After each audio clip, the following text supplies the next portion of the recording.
और नीतीश कुमार जी विपक्षी एकता मुहिम के सूत्रधार हैं। विपक्षी एकता की आवाज़ है और इसको लेकर के भारतीय जनता पार्टी के पेट में क्यों दर्द है भाई? भारतीय जनता पार्टी अपने इंडिया की चर्चा करे। नमस्कार, मैं मनीष और आप देख रहे हैं मीडिया दर्शन। हमारे साथ मौजूद हैं जेडीयू के प्रदेश प्रवक्ता हिमराज राम जी। हिमराज जी, नीतीश जी 2 दिन पहले एक बयान दिया था। उन्होंने कहा कि कांग्रेस जो है इंडिया गठबंधन को गंभीरता से नहीं ले रही है। आज इसी बात पे विजय सिन्हा का कहना है कि नीतीश जी घबराए हुए हैं, उनकी महत्वाकांक्षा पूरी नहीं हो रही है। इस तरीके के बयान इसी वजह से दे रहे हैं। देखिए, इंडिया गठबंधन 2024 के चुनाव को लेकर ही बनाया गया और इंडिया गठबंधन के घटक दल के तमाम नेताओं की यही चाहत है, तमाम घटक दलों की यही मंशा है, एक ही मिशन है कि हम कैसे 2024 में भाजपा मुक्त भारत बनाएं और भाजपा के कुशासन से देश की जनता को कैसे मुक्ति दिलाएं। तो इसके लिए सारे लोगों ने मिल बैठ करके एक साथ जुड़ करके विपक्षी एकता की मुहिम को आगे बढ़ाया और आज इंडिया गठबंधन के रूप में दिख रहा है। और नीतीश कुमार जी विपक्षी एकता मुहिम के सूत्रधार हैं, विपक्षी एकता की आवाज़ हैं। तो स्वाभाविक है कि इनकी चाहत जो है होगी कि हम इंडिया गठबंधन को कैसे कितना मजबूत देखें और 2024 में भाजपा मुक्त भारत बनाने की जो मिशन है उस मिशन को हम कैसे मजबूती के साथ मुकाम तक ले जाएं। तो इसको लेकर के नीतीश कुमार जी का ये बयान लाजमी है। चूँकि अभी कई राज्यों में विधानसभा के चुनाव चल रहे हैं तो उसको लेकर के ऐसा लग रहा है कि कांग्रेस पार्टी विधानसभा चुनाव में ज़्यादा समय दे रही है। तो हमारे नेता ने तो इस पर अपना एक विचार दिया है कि भाई हमारा जो इंडिया गठबंधन है और चूँकि कांग्रेस एक बड़ा दल है तो निश्चित रूप से उसकी बड़ी भूमिका भी होनी चाहिए।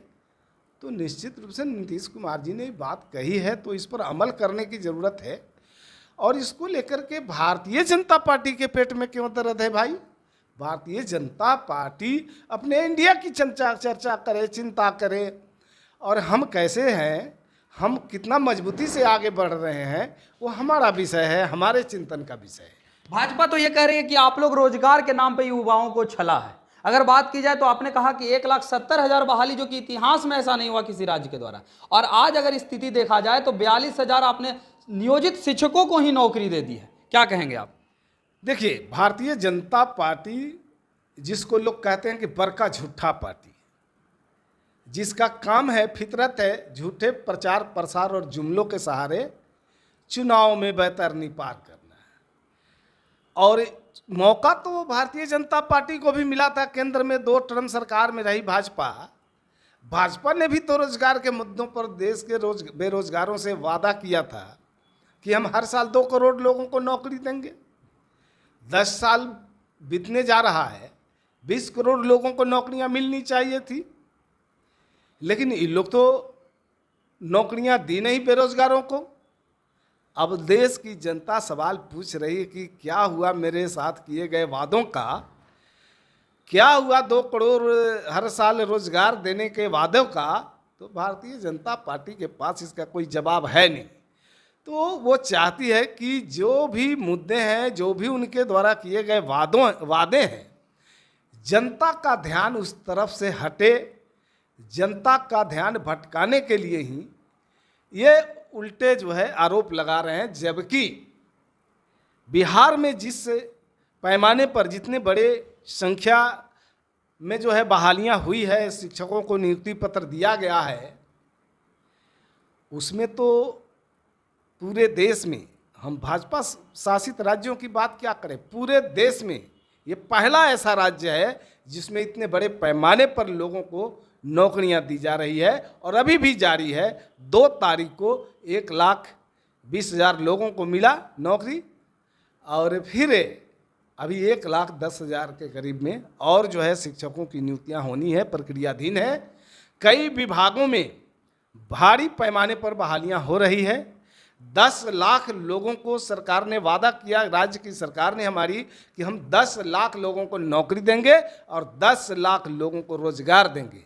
तो इस दिशा में बड़ी मजबूती के साथ और तेजी के साथ सरकार आगे बढ़ रही है, काम कर रही है। आखिरी सवाल मेरा आपसे, अमित शाह जी आ रहे हैं मुजफ्फरपुर के दौरे पर, क्या लगता है बिहार में जब भी माना जाता है कि वो आते हैं तो कुछ राजनीतिक भूचाल सा आ जाता है, क्या कहेंगे आप? देखिए, जब बिहार में आए हैं तो 4 झूठ बोल के गए हैं, तो बड़का झूठा पार्टी के नेता हैं, दिल्ली के नेता हैं, बिहार में आए हैं, तो झूठ के अलावा वो बोलेंगे क्या?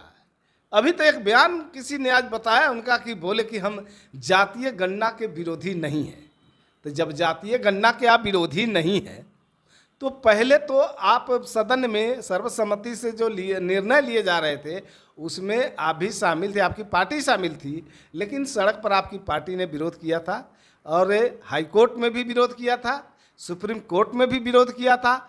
लेकिन जब न्यायालय का मुहर लग गया, जातीय गणना हो गई, उसका प्रकाशन भी हो गया, अब जनता चाहती है कि भाई ये जातीय गणना होना जरूरी था, हो गया, जिसका जन समर्थन ज़्यादा मिला। और यही नहीं, भारत के कई राज्यों में इसके लिए जो है डिमांड होने लगा, तो अब ये अपना पैतरा बदलते हैं, यू टर्न ले रहे हैं कि हम भी जातीय गणना के पक्ष में। तो मैं चैलेंज करता हूँ, चुनौती दे रहा हूँ, अगर आप सही में जातीय गणना के पक्षधर हैं तो सबसे पहले आप ये ऐलान कीजिए कि सब भारत के सभी राज्यों में कराएंगे जातीय गणना।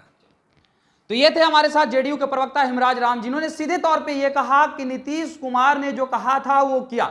नीतीश कुमार ये कहे थे कि 10 लाख रोजगार दिया जाएगा और 10 लाख सरकारी नौकरियां दी जाएगी, तो उस क्षेत्र में पहल किया जा रहा है। और शिक्षा विभाग में आपने देखा कि देश के इतिहास में कभी भी इतनी बड़ी बहाली नहीं निकली थी और पहली बार बिहार ऐसा राज्य बना जिसमें इतनी बड़ी बहाली, वो भी शिक्षा के क्षेत्र में निकला। और फिर से बीपीएससी टीआरई 2.1 के तहत तो परीक्षाएं हो गई, नियुक्तियां हो गई। अब बीपीएससी टीआरई 2.0 के तहत भी जो है फिर से अब बहालियां आ रही है। और साथ ही साथ इन्होंने ये भी कहा कि अमित शाह जब भी आते हैं बड़ा बड़ा झूठ बोलकर यहां से चले जाते हैं और बड़का झूठा पार्टी के गृह मंत्री रहे हैं, राष्ट्रीय अध्यक्ष रहे हैं, तो इस तरीके का बयान वो देते रहे हैं। इस तरह के तमाम अपडेट के लिए देखते रहे मीडिया दर्शन। धन्यवाद।